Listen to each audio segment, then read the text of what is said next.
ہم اپنی medical education کے دوران دل کی ای سی جی کے بارے میں کتاب پڑھا کرتے تھے جس کا مصنف ایک امریکن کرسچین ڈاکٹر تھا۔ مصنف ہارٹ کے فنکشنز کو، اس کے الیکٹرو کارڈیوگرام کو، ای سی جی کو، کرنٹ کے بننے کو، فلو کرنے کو، بلڈ کے آگے چلنے کو، ہارٹ کے کانٹریکٹ کرنے کو، ریلیکس کرنے کو، جب یہ سارے فنکشنز وہ ایکسپلین کر رہا ہوتا ہے تو وہ ایک ایسے مقام پہ پہنچتا ہے کہ جس کی فنکشنالٹی کو دیکھ کر انسان حیران رہ جاتا ہے کہ کتنی خوبصورتی سے یہ ہارٹ بنا ہوا ہے، کتنی خوبصورتی سے یہ کام کرتا ہے، اور اس میں کتنے انٹیلیجنٹ فنکشنز موجود ہیں۔ تو وہ اس مقام پر پہنچ کر وہ اس پیج کے نیچے ایک فٹ نوٹ میں لکھتا ہے کہ how beautifully God has created our hearts, کہ کتنی خوبصورتی سے خدا نے ہمارے دلوں کو تخلیق کیا ہے۔ یقیناً اس نے اس دل کی اس خوبصورتی میں دل کے خالق کی ایک نشانی کو دیکھا، تو اسی لیے اس نے یہ لکھا۔ اور اللہ تعالیٰ قرآن پاک میں فرماتے بھی ہیں کہ اور خود تمہارے اپنے وجود میں ہماری نشانیاں ہیں، کیا تم دیکھتے نہیں؟ تو ابھی ہم کچھ ایسی ہی نشانیوں کو ڈھونڈنے کی کوشش کرتے ہیں، سمجھنے کی کوشش کرتے ہیں، ان تک پہنچنے کی کوشش کرتے ہیں۔ یہ انسانی دل کا ایک ورٹیکل سیکشن ہے، اس کی ڈائیگرام ہے، اور ہم دیکھ سکتے ہیں کہ دل کے 4 خانے ہیں، 2 ایٹریم ہیں، 2 وینٹریکلز ہیں۔ ایٹریمز بلڈ کو ریسیو کرتے ہیں اور وینٹریکلز بلڈ کو آگے باڈی کی طرف پمپ کرتے ہیں۔ اور دل کے بہت سارے فنکشنز میں جو مین اس کا فیزیولوجیکل جو فنکشن ہے وہ تو بلڈ کو پمپ کرنا ہی ہے، کہ دل ایک پمپ ہے۔ اب اس کو مختصر ہم دیکھ لیتے ہیں کہ کس طرح یہ کام کرتا ہے کہ ہمارا خون سارے جسم کو آکسیجن اور دیگر نیوٹرینٹس سپلائی کرنے کے بعد دل کی طرف واپس آتا ہے، اور وہ سپیریئر وینا کیوا اور انفیریئر وینا کیوا کے ذریعے رائٹ ایٹریم میں آتا ہے۔ رائٹ ایٹریم کانٹریکٹ کرتا ہے اور بلڈ کو پش کرتا ہے رائٹ وینٹریکل میں، پھر رائٹ وینٹریکل کانٹریکٹ کرتا ہے اور بلڈ کو پش کرتا ہے پلمونری آرٹریز میں، اور پلمونری آرٹریز کے ذریعے بلڈ لنگز میں جاتا ہے، پھیپھڑوں میں، وہاں سے یہ جو بلڈ جس میں سے آکسیجن نکل چکی تھی، جسے ڈی آکسیجنیٹڈ بلڈ کہتے ہیں، تو وہ پھیپھڑوں میں جا کر دوبارہ وہاں سے فریش آکسیجن لیتا ہے اور وہ آکسیجنیٹڈ بلڈ بن جاتا ہے، اور وہ آکسیجنیٹڈ بلڈ پھیپھڑوں سے ہو کر پلمونری وینز کے ذریعے لیفٹ ایٹریم میں آتا ہے، پھر لیفٹ ایٹریم اس بلڈ کو، آکسیجنیٹڈ بلڈ کو لیفٹ وینٹریکل میں پش کرتا ہے، اور لیفٹ وینٹریکل پھر ایک بڑے زوردار پاورفل پش کے ذریعے اس بلڈ کو ایورٹا میں پش کرتا ہے، جہاں سے بلڈ ہمارے سارے جسم میں جاتا ہے، اور سر سے پاؤں تک یہ بلڈ اسی لیفٹ وینٹریکل کی کانٹریکشنز کی وجہ سے وہاں پر فلو کرتا رہتا ہے۔ اب ہم یہ دیکھتے ہیں کہ ہارٹ کانٹریکٹ کرتا کیسے ہے۔ ہارٹ ایک مسل ہے، مسل کو کانٹریکٹ کرنے کے لیے ایک الیکٹرک کرنٹ کی ضرورت ہوتی ہے۔ اب ہو تو یہ بھی سکتا تھا کہ اس ہارٹ کی کوئی نرو برین کے ساتھ جڑی ہوتی، برین میں ہمارے الیکٹریکل سگنلز فلو کر رہے ہوتے ہیں، وہاں سے اسے الیکٹریکل سپلائی ملتی اور پھر یہ کانٹریکٹ کرنا شروع کرتا۔ لیکن اللہ تعالیٰ نے ہمارے دل کو، دل تو دل ہی ہے نا، تو اس کو ایسے بنایا کہ اس کو کسی کا محتاج نہیں بنایا۔ اس میں الیکٹریسٹی پیدا کرنے کا، کرنٹ پیدا کرنے کا ایک اپنا نظام بنا دیا، بلکہ یوں کہا جا سکتا ہے کہ اللہ تعالیٰ نے ہمارے ہارٹ کے اندر ایک بجلی گھر بھی بنایا ہوا، ایک جنریٹر جہاں پہ الیکٹرک کرنٹ جنریٹ ہوتا ہے، اور وہ ہے یہ نوڈ جسے سائنو ایٹریل نوڈ کہتے ہیں یا ایس اے نوڈ۔ اب اس کے اندر کرنٹ بنتا ہے، اور پھر کرنٹ یہ تاروں نما کہہ لیں، نروز جو ہیں، ان کے ذریعے سپلائی ہوتا ہے ہارٹ میں۔ تو پہلے یہ کرنٹ آتا ہے ایٹریم میں، اب ایٹریم میں جب کرنٹ آتا ہے تو ایٹریم کانٹریکٹ کرتے ہیں اور یہ بلڈ کو پش کرتے ہیں وینٹریکل میں۔ اب ایک انٹرسٹنگ یہاں پہ سچویشن یہ ہے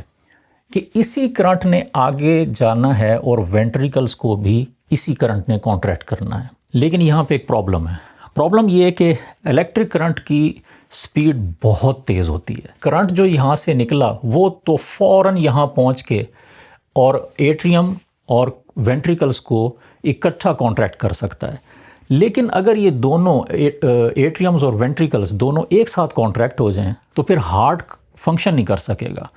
فنکشن تبھی ہو سکتا ہے کہ ایٹریمز پہلے کانٹریکٹ کریں، وہ وینٹریکل کو بھریں پہلے، اور پھر بعد میں وینٹریکل جب بھر جائیں تو وہ پش کر کے آگے بلڈ کو بھیجیں۔ اگر دونوں اکٹھے کانٹریکٹ ہو جائیں تو ہارٹ فنکشن نہیں کر سکے گا۔ تو اب اس کا حل کیا ہے؟ تو اس کا حل یہ ہے کہ جس طرح ہم اپنی زبان میں کہہ رہے ہیں کہ اللہ تعالیٰ نے یہاں پر ایک بجلی گھر بنایا ہے، تو آگے پھر ایٹریمز اور وینٹریکلز کے بیچ میں ایک گرڈ سٹیشن بھی بنا دیا ہے۔ گرڈ سٹیشن کا کام یہ ہوتا ہے کہ وہ بجلی گھر سے بجلی لیتا ہے، اس کو سٹور کرتا ہے اور آگے ضرورت کے مطابق ڈسٹریبیوٹ کرتا ہے۔ تو یہ ایک اور نوڈ ہے جسے ایٹریو وینٹریکولر نوڈ کہتے ہیں یا اے وی نوڈ۔ ایسے نوڈ بجلی جنریٹ کر کے ایٹریم میں پہنچاتا ہے اور پھر وہی بجلی جب ایسے نوڈ پہ پہنچتی ہے تو یہاں پر اس گرڈ سٹیشن کا فنکشن یہ ہے کہ یہ اس بجلی کو تھوڑی دیر کے لیے روک لیتا ہے۔ اب اس ساری ایکسرسائز میں ہم دیکھ تو رہے ہیں نا اس خالق کی نشانیوں کو۔ اب یہاں پہ سوچنے کا مقام یہ ہے، کس نے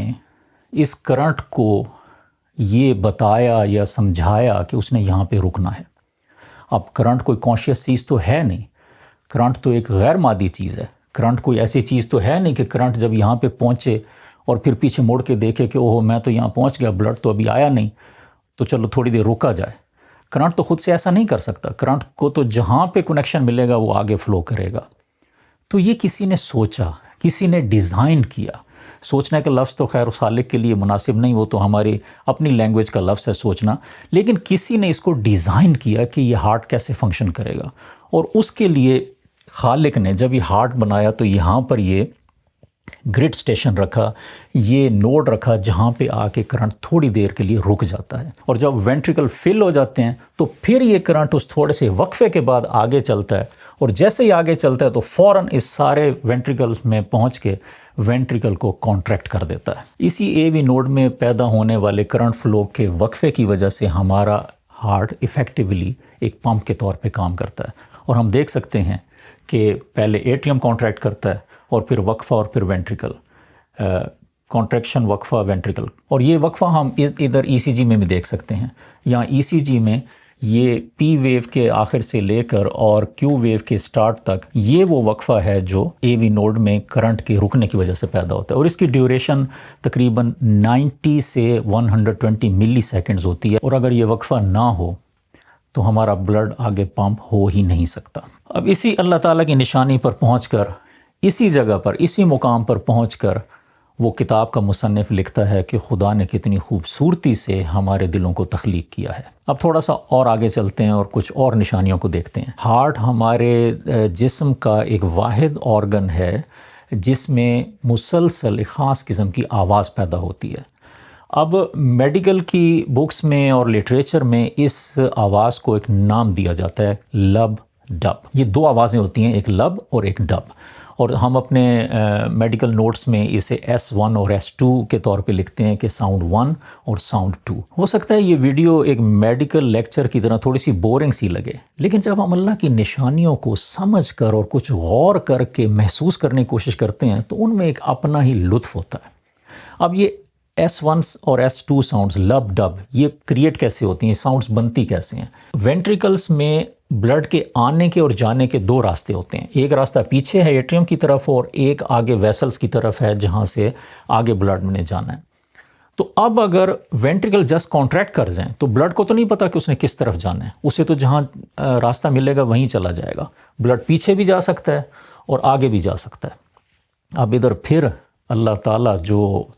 خالق ہے اس ہارٹ کا، اس نے ہارٹ کے اندر دروازے بنائے ہیں جنہیں ہم ویلوز کہتے ہیں۔ جو ایٹریمز اور وینٹریکلز کے بیچ میں ویلوز ہیں یا دروازے جنہیں کہہ لیں، وہ ہیں مائٹرل ویلو اور ٹرائیکسپڈ ویلو، اور جو ویلوز ہیں وینٹریکلز کے بعد آگے پلمونری آرٹری اور ایورٹا میں، وہ ہیں پلمونری ویلو اور ایورٹک ویلو۔ جب وینٹریکلز کانٹریکٹ کرتے ہیں تو ان کا مقصد ہوتا ہے کہ بلڈ آگے کی طرف جائے، پیچھے کی طرف نہیں۔ تو ان کی کانٹریکشن کے ساتھ یہ جو پیچھے کی طرف ایٹریمز کی طرف ویلوز ہیں یہ دونوں بند ہوتے ہیں۔ اب دروازہ جہاں بھی بند ہوتا ہے اگر زور سے ہوتا ہے تو اس کی آواز پیدا ہوتی ہے، تو جب یہ دونوں ویلوز بند ہوتے ہیں، جب وینٹریکل زور سے کانٹریکٹ کرتے ہیں تو اس وقت پہلی آواز پیدا ہوتی ہے لب۔ اب جب وینٹریکلز پورے کانٹریکٹ کر کے بلڈ کو آگے بھیج چکے ہوتے ہیں ایورٹک اور پلمونری ویلوز کے تھرو ایورٹا اور پلمونری آرٹری میں، تو اس کے بعد جب اب وینٹریکل نے ریلیکس ہونا ہے ایٹریم سے اور بلڈ لینے کے لیے، اب اگر اس ریلیکسیشن کے دوران اگر یہ دروازے کھلے رہیں تو بلڈ یہاں سے واپس آ سکتا ہے. لیکن یہاں پر اللہ تعالیٰ نے ایک نظام بنایا ہے کہ جب ایٹریم اپنی کانٹریکشن کے بعد ریلیکس ہونے لگتا ہے تو فوراً یہ ویلوز بند ہو جاتے ہیں، یہ دروازے بند ہوتے ہیں. اور یہ جب دروازے بند ہوتے ہیں تو اس میں وہ S2 سیکنڈ آواز پیدا ہوتی ہے، ڈب. تو وینٹریکلز کی کانٹریکشن کے شروع میں لب اور اینڈ پر ڈب، لب ڈب، لب ڈب. اور یہ آواز کچھ یوں ہوتی ہے.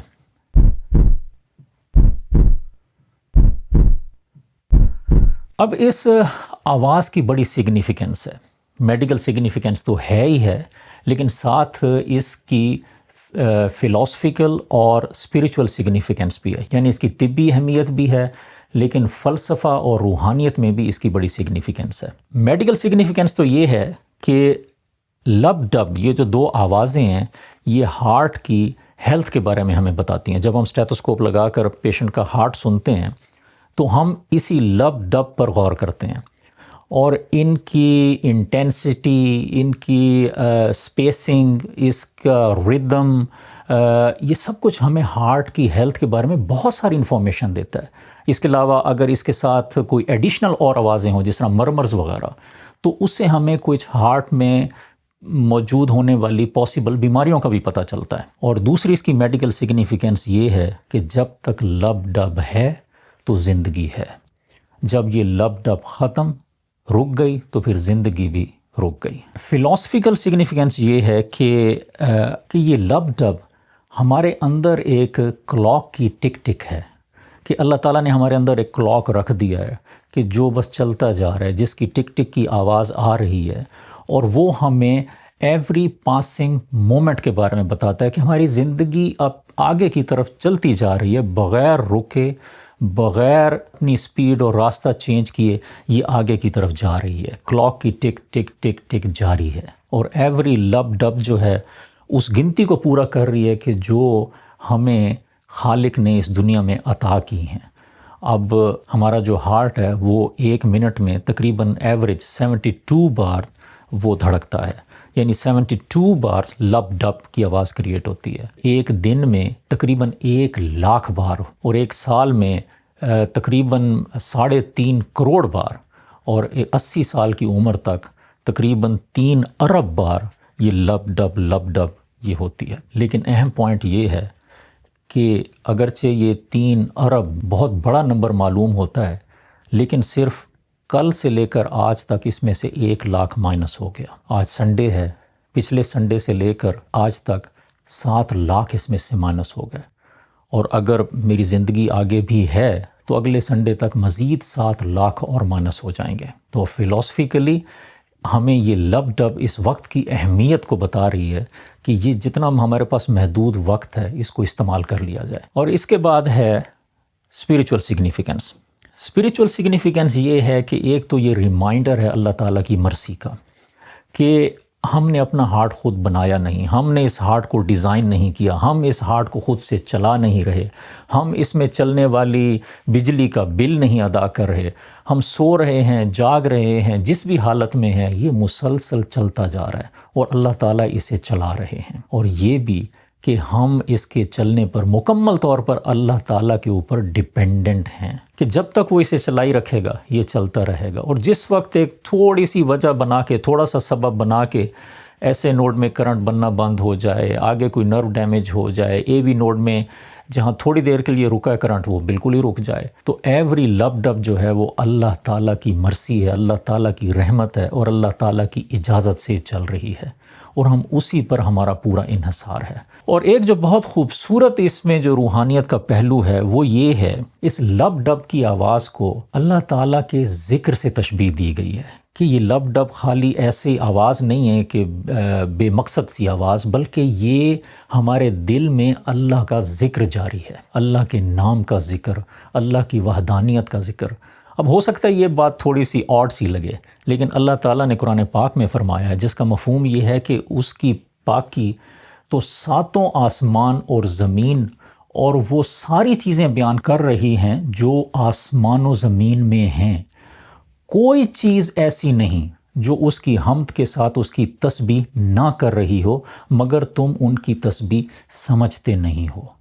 اب تمام مفسرین نے یہ جو کوئی چیز ہے اس کے بارے میں کہا ہے کہ اس میں ہر چیز شامل ہے۔ کوئی چیز کا مقصد یہ ہے کہ ایوری تھنگ، چاہے وہ جاندار ہو یا ہمیں بظاہر بے جان لگتی ہو، چاہے وہ پرندے ہوں، چاہے وہ درخت ہوں، اور چاہے کوئی پتھر ہوں، سب چیزیں اللہ کی تسبیح بیان کر رہی ہیں۔ تو جب یہ ساری چیزیں اللہ کی تسبیح بیان کر رہی ہیں تو جو اس پوری کائنات میں اشرف المخلوقات ہے، اور اس اشرف المخلوقات انسان کے اندر جو اشرف الاعضاء ہمارا ایک عضو ہے جو کہ دل ہے، وہ کیسے تسبیح نہیں بیان کرتا ہوگا؟ تو عین ممکن یہ ہے کہ یہ لب ڈب جو ہے یہ اللہ کی تسبیح ہی ہو، اور اگر غور کریں تو یہ لگتا بھی ایسے ہی ہے۔ اللہ اللہ اللہ اللہ اللہ۔ اب یہاں یہ سوال ذہن میں آ سکتا ہے کہ اللہ تو ایک نام ہے، ایک لفظ ہے، لیکن یہ دو ساؤنڈز ہیں، تو ہم اللہ کے نام کو دو ساؤنڈز میں کیسے کر رہے ہیں؟ تو یاد رکھنا چاہیے کہ اللہ جو ہے وہ الالہ بھی ہے، تو اگر ہم اسے سیپریٹ بھی پڑھنا چاہیں دو ساؤنڈز میں تو الالہ بھی پڑھ سکتے ہیں۔ اس کے علاوہ بعض صوفی بزرگوں نے یہ کہا ہے کہ یہ بیسیکلی لا الہ الا اللہ ہے، تو وہ دو سیٹس آف ساؤنڈز کو ملاتے ہیں اور وہ کہتے ہیں کہ یہ لا الہ الا اللہ کی تسبیح ہے، اور وہ بھی ممکن ہو سکتا ہے کہ اگر ہم اسے دیکھیں تو شاید ایسا بھی ہو، لا الہ الا اللہ، لا الہ الا اللہ، لا الہ الا اللہ، یہ بھی ممکن ہے۔ اور پھر یہ تسبیح، یہ اللہ کا ذکر ہمارے سینوں کے اندر دن رات ہر وقت، ہم سوئے ہیں، جاگ رہے ہیں، کوئی کام کر رہے ہیں، غفلت میں ہیں یا ظاہری طور پر اللہ کی یاد میں بھی ہیں، یہ ذکر ہر وقت جاری و ساری ہے۔ اور اب ہم چلتے ہیں تھوڑا سا اس سے اور آگے کہ اللہ تعالیٰ کا ارشاد ہے کہ اور ہم ہی نے انسان کو پیدا کیا ہے، اور جو خیالات اس کے دل میں گزرتے ہیں ہم ان کو جانتے ہیں، اور ہم اس کی رگ جان سے بھی اس سے زیادہ قریب ہیں۔ رگ جان جسے شاہ رگ بھی کہا جاتا ہے، یہ ہماری گردن کی رگز ہیں۔ اس کا مطلب زمانی بھی ہو سکتا ہے، اس کا مطلب مکانی بھی ہو سکتا ہے، اور اس کا مطلب روحانی بھی ہو سکتا ہے۔ تو اگر ہم اس کو مکانی سینس میں یا فزیکل سینس میں یا فزیولوجیکل سینس میں دیکھیں تو یہ ہماری شاہ رگز ہیں، تو ان شاہ رگز سے بھی اللہ تعالیٰ کہہ رہے ہیں کہ وہ اس سے بھی زیادہ قریب ہیں۔ تو مکانی طور پر فزیولوجیکلی اس سے قریب جو ہے وہ ہارٹ کا وہی مقام ہے جہاں پہ اللہ کا ذکر جاری و ساری ہے۔ اب میں یہ نہیں کہتا کہ جتنا کچھ یہاں پہ میں نے آج ایکسپلین کیا ہے بس وہی واحد ایکسپلینیشن ہے، اس کی کئی اور ایکسپلینیشنز ہو سکتی ہیں، اور اللہ تعالیٰ کا فرمان تو یہ ہے کہ بھئی ہم قیامت تک، جس کا مفہوم یہ ہے کہ ہم قیامت تک اپنی نشانیاں دکھاتے رہیں گے لوگوں کو، یہاں تک کہ وہ سارے بلیو نہ کر لیں۔ تو نہ جانے کتنی ہی نشانیاں اور ہمیں ملیں گی، لیکن اس سب کا مقصد یہ ہے کہ ہم اپنی سوچوں کو پرواز دیں، ہم اپنی سوچوں کو ظاہری ہورائزن سے بھی آگے لے جا کر سوچیں اور دیکھیں اللہ کی نشانیوں کو اور ان صداؤں کو جو ہمارے سینوں کے اندر جاری ہیں۔ اللہ اللہ، تو یہ ہیں وہ چیزیں کہ جو اللہ تعالیٰ فرماتے ہیں کہ اور خود تمہارے اپنے وجود میں نشانیاں ہیں، تو کیا تم دیکھتے نہیں؟ اس ویڈیو کا مقصد یہی ہے کہ ہم اپنے غور و فکر کو بڑھائیں۔ ایک حدیث کا مفہوم ہے کہ ایک گھڑی کا غور و فکر 1 سال کی عبادت سے بہتر ہے۔ اگرچہ محدثین کے مطابق اس حدیث کی سند میں تھوڑا سا ضعف ہے، لیکن اس بات پر سب متفق ہیں کہ اس حدیث کا جو مفہوم ہے وہ قرآن اور سنت کے مفہوم کے عین مطابق ہے۔ تو اس غور و فکر کو جاری رکھیں اور اپنے ویل بینگ چینل کے ساتھ جڑے رہیں، اور مجھے اپنی دعاؤں میں یاد بھی رکھیں۔ السلام علیکم۔